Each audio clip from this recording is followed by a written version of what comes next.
Over thinking, इस समस्या से ज्यादातर लोग परेशान हैं और जो लोग इसका सॉल्यूशन बताते हैं इसे देख के लगता है उन्होंने समस्या को समझा ही नहीं। लेकिन आज हम इसे समझेंगे भी और उसका समाधान भी खोजेंगे। सबसे पहले तो ओवर थिंकिंग माने अधिक सोचना ये कोई समस्या नहीं है। अगर आप किसी एक विषय के ऊपर चिंतन कर रहे हो तो मान लीजिए आप 10वीं के बाद किस फील्ड में जाएंगे इसके ऊपर बहुत ज्यादा सोच रहे हैं, लगभग एक हफ्ते से सोचते ही जा रहे हैं, तो ये कोई समस्या नहीं है क्योंकि इसका अंत में एक निष्कर्ष निकलेगा। लेकिन समस्या तब हो जाती है जब हमारा दिमाग बिना किसी निष्कर्ष की खोज के बस भागता ही रहता है। जैसे कि एक समुद्र आपका मन है और उसमें हजारों विचारों की तरंगे उठ रही है बिना मतलब की। सोते जागते उठते बैठते बस विचार चलते ही रहते हैं। कई बार तो हमारे मन में क्या चल रहा है ये हमें भी पता नहीं होता और ऐसे ही पूरा दिन मन के भागते रहने से अशांति आती है और उससे हम परेशान हो जाते हैं। तो ये है मूल समस्या। मोटिवेशन वाले जो इसका सॉल्यूशन बताते हैं वो बिल्कुल भी प्रैक्टिकल नहीं है। वो कहते हैं कि आपके मन में जो विचार आ रहे हैं उन्हें आप लिख लो। अब मैं आपसे पूछता हूँ, कभी बैठना पेन पेपर लेके कुछ नहीं लिख पाओगे। ये तब किया जाता है जब हमारे पास कुछ गिने चुने विचार हो और उसमें से हमें किसी एक विचार को पसंद करना हो। लेकिन यहाँ तो विचारों की कोई सीमा ही नहीं है, इसलिए ये सॉल्यूशन फर्जी है।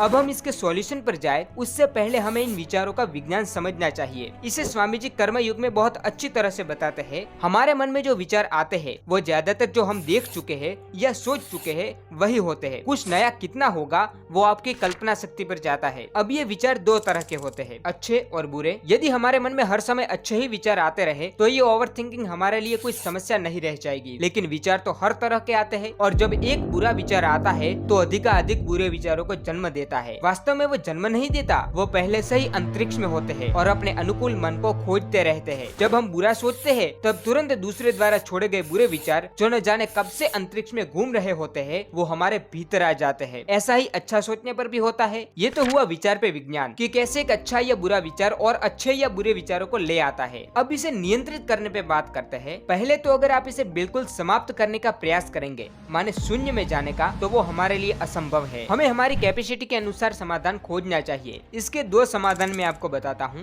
पहला, व्यस्त रहिए। आप रील देख रहे होते हो तब कभी भी ओवर थिंकिंग नहीं होता। ये समस्या खालीपन की है जिसे भरना होगा। पूरा दिन अच्छे कार्य में रहोगे तो विचार अपने आप सिमट जाएंगे। दूसरा, चिंतन करो। हाँ, लोहे से लोहा कटेगा। अब चिंतन फोकट में नहीं करना है। तुम्हारा जिस विषय में रस है उसके ऊपर जितना हो सके उतना गहरा उतरो। मान लो कि मुझे किताबों में रस है और मैं कर्मयोग पे सोचना प्रारंभ करता हूँ तो मेरे सामने कर्मयोग पे पड़े हुए सारे विचार आएंगे। उन सब पे मैं एक एक करके कई मिनट तक सोचता रहूंगा। उनमें से मुझे कोई एक विचार बिल्कुल ठीक लगेगा और वही मेरा विचार बन जाएगा। ये तुम किसी भी दिलचस्प विषय के साथ कर सकते हो और जब तुम किसी निष्कर्ष पर पहुंचोगे तो दिमाग बिल्कुल शांत होगा।